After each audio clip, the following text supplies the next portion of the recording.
Ayan, pinapalaputan para hindi bumagsak yung balon namin. Kasi pag bumagsak ito, wala na pang araw-araw. Para suporta sa pamilya. Ayan guys. Sabing sacrifice talaga.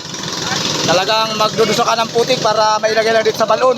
Upang hindi bumagsak. Kasi pag hindi po nilalagyan ng putik tulad yan, nabagsak po yung balon. Di tapos na yung pang araw-araw. Isang linggong sacrifice naman po guys ang palalim natin dito. Tapos bigla lang babagsak. Kaya kailangan alaga guys. Para makakuha ng kaunting ginto.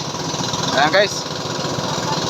Tapos na guys. Umaon na guys yung isang busiro. Mamaya naman ako guys. Lulusong pag-aon nito. Ayan. Okay guys, diudusak yung palapot oh. Ayan. Dati. Guys.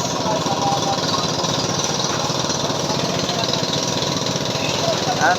Punta lang guys sa aking mga vlog. Thank you guys.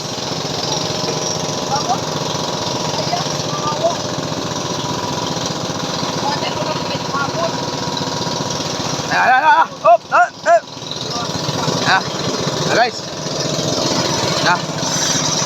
Guys, araw-araw na itong ginagawa guys. Kaya araw-araw din kami magpa-vlog.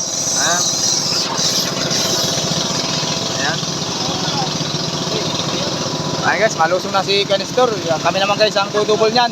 Kasi tapos na yung isa. Ano wala pala eh? Bagsak! Kanina mo! Hindi kinabahan yung mga pagbabaw! Ay, hindi kinabahan yung pagbabaw! Oo. Ayan guys, gusto na naman. Dami ang yung pagbabaw! Ayan.